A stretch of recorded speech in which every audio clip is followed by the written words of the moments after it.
So now, following the Parkland shooting, Florida has basically voted to be able to arm all teachers. It's a terrible idea. And look, I don't have to just tell you. I actually have an example of why arming people during mass shootings is a terrible idea. Now, the same day that the Florida school shooting happened, a man named Tony Garces was also involved in what would have been a possible mass shooting.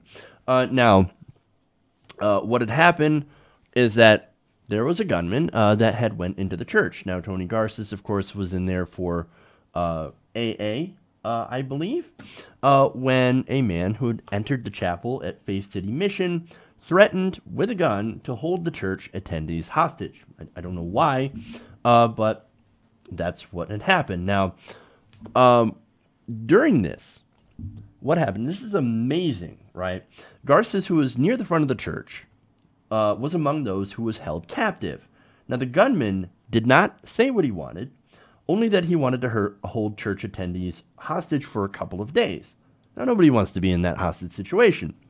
Now, the gunman gave a woman zip ties and instructed her to tie Garces up. So this woman, who is unnamed, is actually a fucking genius. She left one of the ties loose. And so when few other people scrambled towards the gunman because they had loose ties, they were able to easily break out of it and overwhelm the gunman. Now, Garces went for the weapon. He was able to grab the handgun, and then during the struggle, of course, there was one shot that went off that bounced and hit a wall, but during that struggle, he was able to get the handgun away from the shooter and then leave through a side door. What happened next was very, very unfortunate for Mr. Garces because the police had showed up. Now, according to his account, he went out the side door. He had the gun upside down, clutching it with both hands, when he encountered the officer with a rifle who told him to drop the weapon. He started bending down to put it on the ground, according to Garces, and he said, quote, "I didn't want to drop it. It would go off. That's when the cop shot me." So understand, he got 2 rounds put into him by a police officer when he was trying to put down the gun. A gun that he was able to wrestle away from the gunman in the church. Wow. Again, look, he did survive the shooting, at least. But at the same time, how this relates to my argument of we should not arm the teachers, right? Because you might think, well, this is a good guy with the gun. He was able to, he's a hero. And I agree, he is a hero. And he actually might have saved a lot of lives today. But at the same time, you have a gun and you encounter a police officer. He doesn't know that you're a good guy. He doesn't know that you're a good guy with a gun. And how is he supposed to know if you're the good guy or the bad guy with the gun?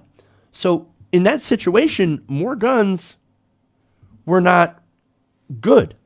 More guns were a bad thing. And who's to know if Garces had been armed before, or anybody in that church had been armed before when that gunman had came in, what would actually happen? I mean, you might have a church full of people, going back to that AR-15 story, where they were blessing the guns. If they all had ammunition, that was, they all had their guns loaded, well, then what would have happened? You would have had a massive shootout.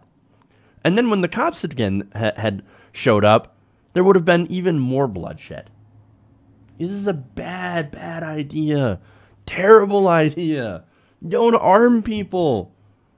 And again, this is obviously a police officer who, again, does not know who the good guys and the bad guys are in this situation. And we shouldn't expect them to. And if everybody's armed, then how can you tell who the good guy is? It's a disaster in the making. Now, Garces' lawyer, by the way, and he's looking to sue the city if they don't basically do an apology and some sort of, at least an apology. Maybe pay off his medical bills because, they put him in the hospital because they shot him, and admit to their wrongdoing. Blackburn, that is, of course, the last name of his lawyer, said, quote, "If this proves anything, it proves that when a situation is that tense and you've got officers trained to shoot first, and they've been told by the law to shoot first, if you're remotely threatened," I think that's a great point, "they're going to feel threatened when they see a teacher with a gun." So he's tying this directly to Florida's decision to arm all teachers, which, by the way, that's not what the Parkland shooting victims want. That's not what a lot of Americans want. They don't want the teachers to be armed with guns because situations like this are bound to happen. You don't know if you're the cop, if the teacher that has the gun is the good guy or the bad guy. In fact, we just had a recent situation where a teacher with a gun that was legally armed had his gun in the classroom, ended up barricading himself in the classroom and actually firing that gun in the school. You don't know if it's a good guy or a bad guy. That's why teachers should not have guns. They should not have guns in the classroom. It's a ridiculous idea. More guns does not solve the problem. Less guns. And also, yes, police training does play into this. And I think that is an important point, that we should train our police officers to maybe take a little bit of risk in their job. I know, perish the thought, right? And not just shoot anybody and everybody immediately, and not take one little bit of risk with their lives. Hey everybody, thanks for watching this video. If you want to see more like this, please hit the subscribe button below. And if you want to support truly independent progressive media, please consider becoming a patron at patreon.com/TYTNation.